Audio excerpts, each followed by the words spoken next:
at the moment. Hello, Graham. Hello, Mark. Happy New Year to you. Happy New Year to you. Good Christmas? Very good, thank you. Brilliant. That's great. Yeah. Right, we're here, as you can see, at Swarkestone Nursery again for January's Green Fingertips edition. Mark, new year, new start for 2014. That's right. What have we got? Well, I just thought we'd go back to basics, and anybody who's starting off in gardening, fresh start, never done it before, or maybe you just want to plan ahead for the year ahead, because January is a fantastic month for that. Normally the weather's quite poor, so you can't really get out, but it's a great time to write down on a piece of paper ideas that you've seen at other gardens from last year, maybe what you want to try in your own garden. So now, I'm not going to argue with you, Mark, but I thought it was March or April time that it start getting out. It is. March or April time's the true time when people really get active, but that's because the weather's warming up. But as a true gardener, you garden all the way through every single month of the year. But January, because it doesn't really, there's no true gardening apart from digging and things like that. There's very, very little things you can do in the garden. So it's a great time to plan. You know, and planning, you've always got to have a plan and have something there in place. And if you've got a plan, everything works well. Okay. So I've got a selection of things that you may need, tools, the very, very basic tools, because you don't need a wide range of tools. And straight away, we've got, I mean, you recognise this. This is a garden spade. A spade, yeah. Now, this is a stainless steel sort. Now, if you've got the money, I would always try and buy tools that you can afford and that's in your budget. It's quite pricey, £26.99. Years ago, they used to be about 45, but they've come down in price. But with it being stainless steel, it's very easy to clean. It's longevity. It won't go rusty. You've got it for years and years. So once you've bought it, you've got it for life almost if you look after it. Right. So you can wash it down. The mud falls off it. If you've got a very heavy clay soil, the mud doesn't stick to the spade, so it's easy digging as well. The other sort that I've got is the kind of the galvanised ones that you tend to see a little bit cheaper. These are £16.99, so £10 difference. Smaller spade. This is actually called a border spade. Right. That's a digging spade. This is a border spade. Tell you a little story. It used to be called a lady's spade, but that's politically incorrect. No, that's sexist now, Mark. So it's called a border spade. But I actually like the border spades and the border forks because they're a little bit smaller, and if you're actually putting a shrub in, I prefer to use something that sort of size because you're not damaging your back, rather than a bigger spade. Right. Because when you look at the size of a plant pot, it's almost the same size as a border spade anyway, so you're digging the right size hole for the plant pot, so it's far easier using something like this, and it's easier on your back. So we've got the border spade there and the garden spade, and obviously likewise similar sort of things is the stainless steel border fork and digging fork. Now these are ideal for obviously digging over heavy soils, and the great thing about this time of year, if you are digging, because that's what you're really supposed to be doing straight after Christmas, is digging the ground ready for any kind of planting, whether it be shrubs or whether it be vegetables.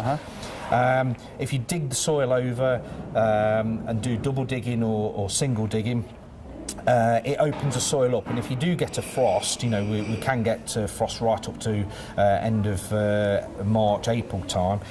The frost gets into the soil and breaks it up, and it makes it even lighter and crumbly. So it's a good idea to do digging now, right, ready for the bad weather or frost. And forks are obviously an easy way of doing that, along with the spade. So you've got the very, very basics there. You've got the spade and the fork. I mean, that's the most basic range you can. And again, have. Stainless steel. Stainless steel, because it's easy cleaning. The soil just slips off it, and it doesn't stay on there. And it's a lot easier. It's an easier tool to use rather than just a straightforward galvanised or cast fork or spade. And obviously, the smaller versions of that, you don't really need them. I don't tend to use. That's a hand fork and a hand trowel. Again, stainless steel, because it's especially for something like that. that where you dig in, you don't want the weight of that. The soil just falls off it again, and it cleans very easy and lasts you a lifetime. But these are great for much smaller plants, you know, alpine plants, heathers that are in a smaller pot. Great for that kind of thing. And if you've got raised borders, it's a lot easier using something like this than trying to use a fork where you're high up. So they're the very, very basic tools you need. Right.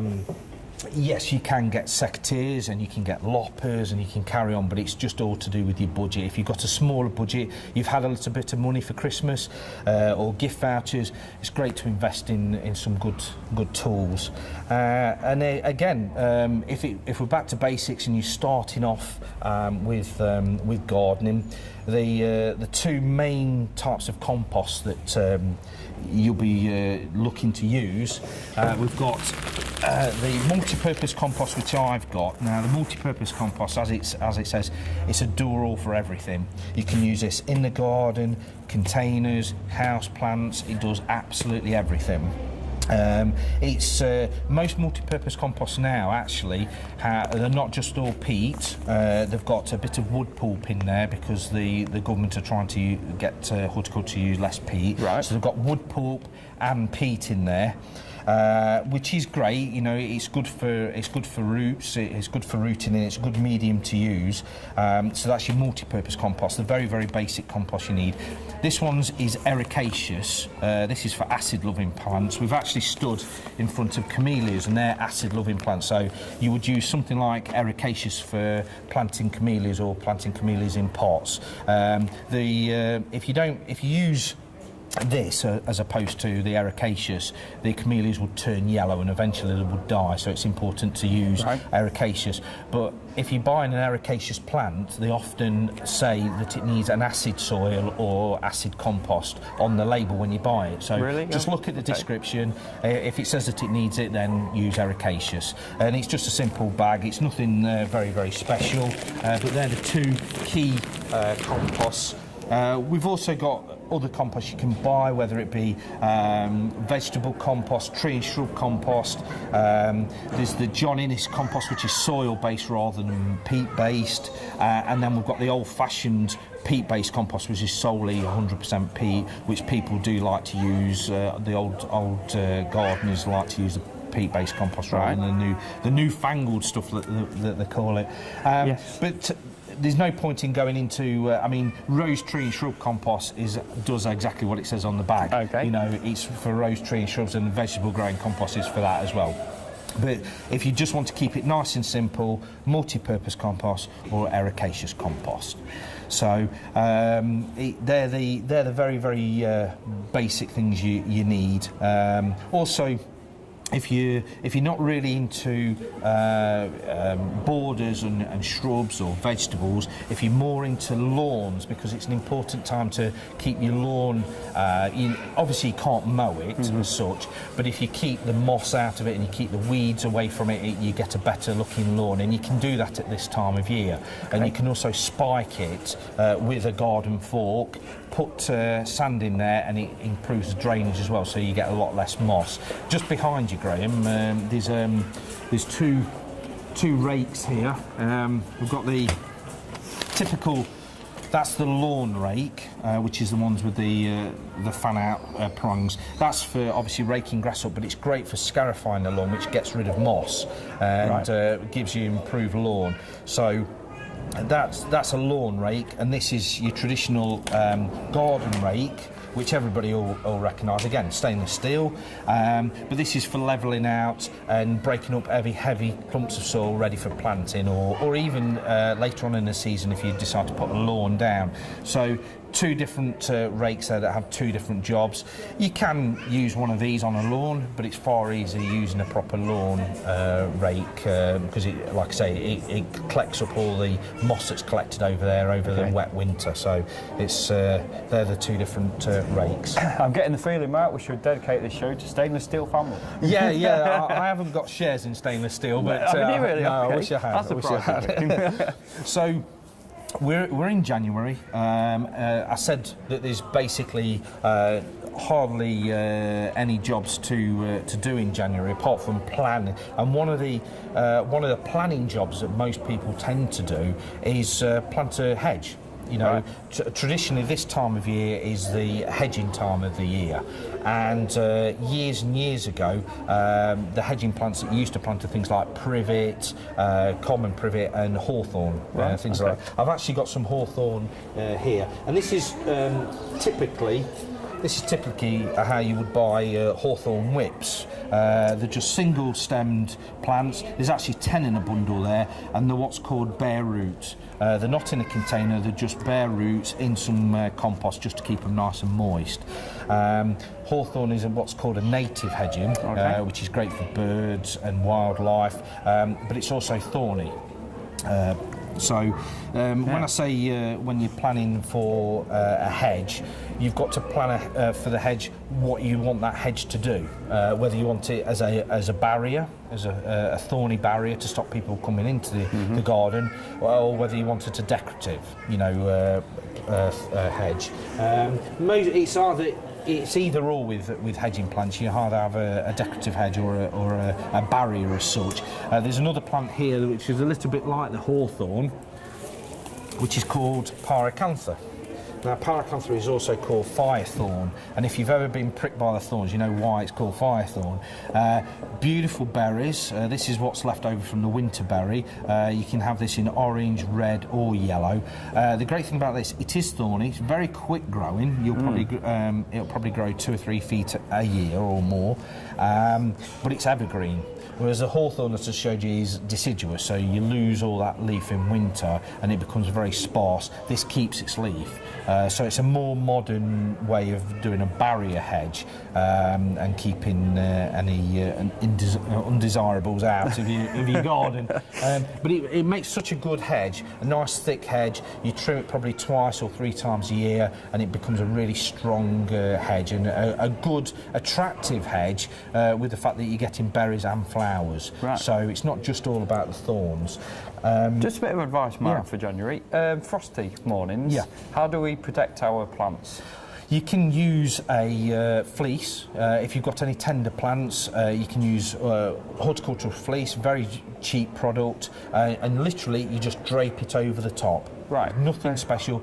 Don't use plastic. A lot of people use polythene or plastic, but if the plant sweats and it freezes, then potentially flowers or foliage underneath the plastic could get burnt with the plastic touching the foliage. But fleece just keeps that. It's very thin material, pure white normally. You don't think that would keep frost out, but just laying it over the top, just perfect for keeping frost out. It just keeps that frost out.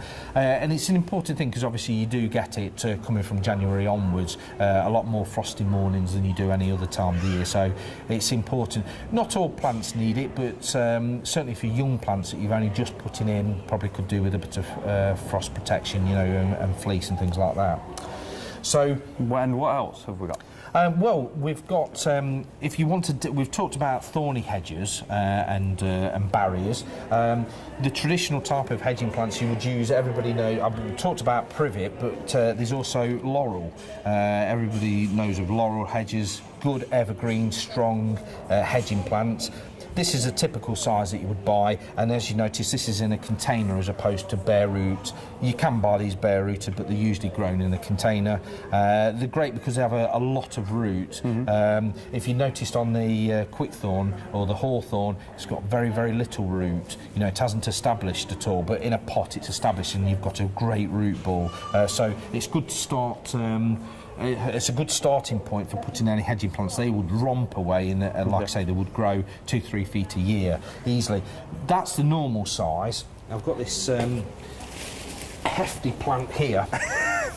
So you can go for extremes. Again, it's all about your budget. If you've got the budget only to plant smaller plants, you can do. They establish just as well. But if you've got a bit more money, or you really want an instant effect, plant something like this. This is that is about £5 a plant. That's £30 a plant. So there's quite a big difference there. But it's all to do with your budget. There's no right way where you should plant a smaller plant or plant a bigger plant. It's all to do with your budget.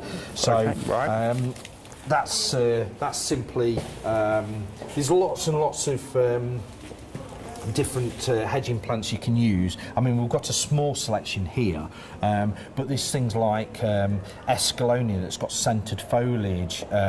You can use conifers. I mean, a lot of people, the Lelandii and Castlewelling, they've all had bad press in recent years, but it's all how you treat them. If you let a Lelandii grow to 100 foot, then you know it's going to be a nuisance to your neighbour. But if you keep it to 6 foot, nice and easy, it makes a very, very good hedge. Okay. But it does tend to dry out the soil underneath, so you need to watch that if you're not planting anything underneath.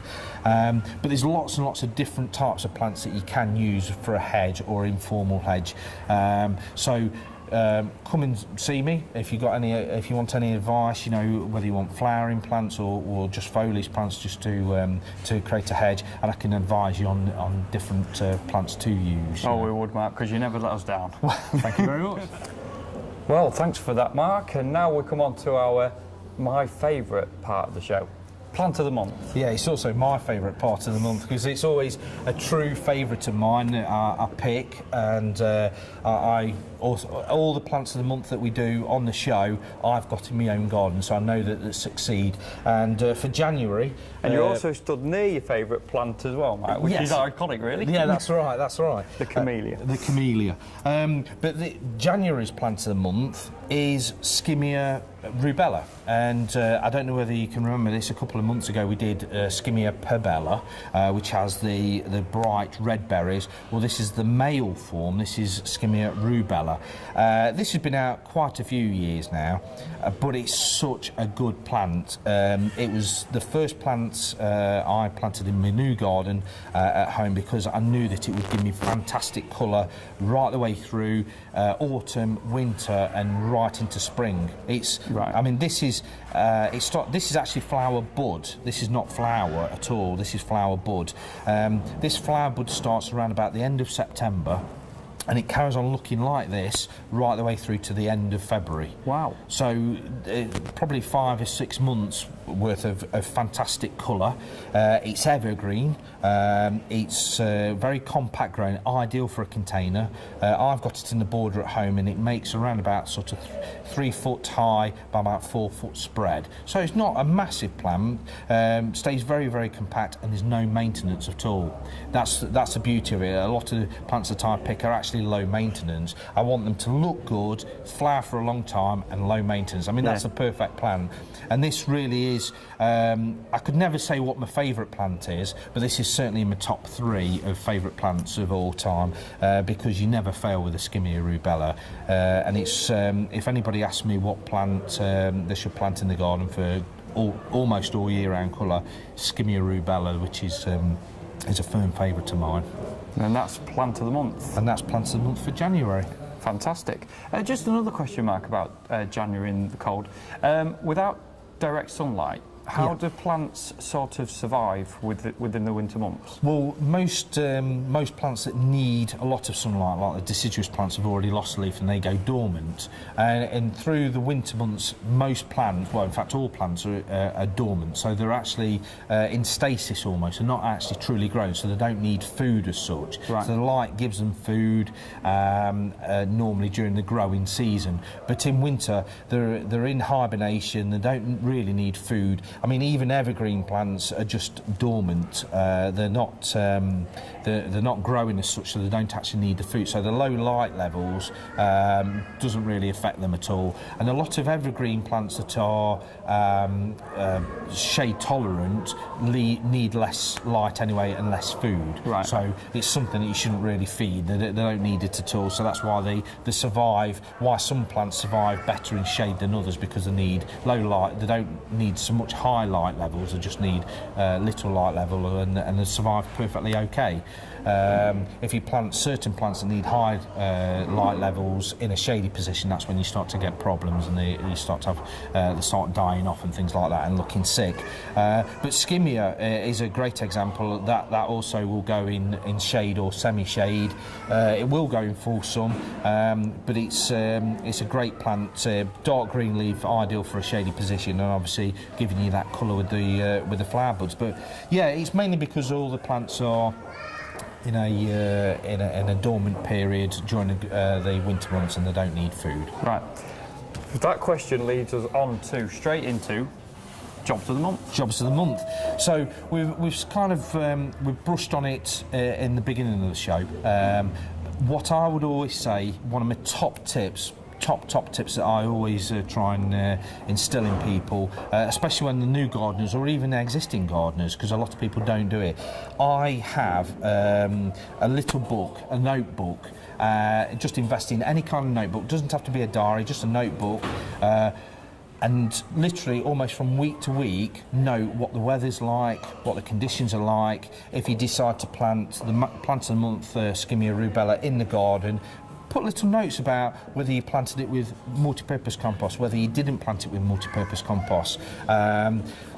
If you're walking around and seeing other people's gardens, if you know, oh, that was a particularly nice plant, you write it down. You know, it was a yellow flowered plant, I really want yellow in my garden. You can note all these things down in a little notebook. Wow, yeah. And the great thing, if you write the dates down in the notebook, if you haven't got a diary as such, you can look back at that. You know, I've got notebooks from 3-4 years ago, and I can look back at what the weather was like in January, February time, and I can plan, it's going to be wet. More often than not, it's going to be wet. I don't think I'll plant that month, you know, or I'll start spiking my lawn in preparation for the wet months. You see what I mean? So yeah. If you plan and you've got that history in that notebook, it's a great reference point for future years. So as a new gardener, it's almost invaluable. For a seasoned gardener, it's interesting to see how the seasons change and what worked well. You know, you write all your successes in there, but also write all your failures down, which I've done. You know, in gardening you will have successes and failures, but a notebook is absolutely crucial. It really is, and it's a good tool to have reference back in years to come. I mean, that's. We've talked about planning and preparation, writing your notebook, what you decide you want to plant, you know, whether you want to go for vegetable gardening or ornamental gardening later on in the year. If you want to create a water feature, you know, write that in and you can look back in January and see, oh, I was going to do a water feature, and then probably do a water feature. So it's an invaluable tool, a notebook. And is that notebook something you've always done? It's something that I've done for a long time, but I've done... The funny thing is, years and years ago, probably 5 or 6 years ago, it was very, very basic information. But as the years have gone by, I actually write more information down to give you a bigger picture. And it's an incredible tool. You just don't realise how useful it is as a gardener to have a notebook there, because your memory, I think I've got a very good memory, but in actual fact, when you look back in your notebook, it's a totally different story. Different league. Yeah. Because you think you had good weather in a particular time, and you look back in your notebook and it says that it was windy or rainy or something like that. So it's a good tool. You've got that. It's set in stone almost when you write it down. So great tool to have. And the other jobs for the month are look after the birdies. I love watching birds in the garden. It's very relaxing, very therapeutic. You need to top up bird baths, you know, with fresh water. If the water's been there over winter, it's gone a bit stagnant.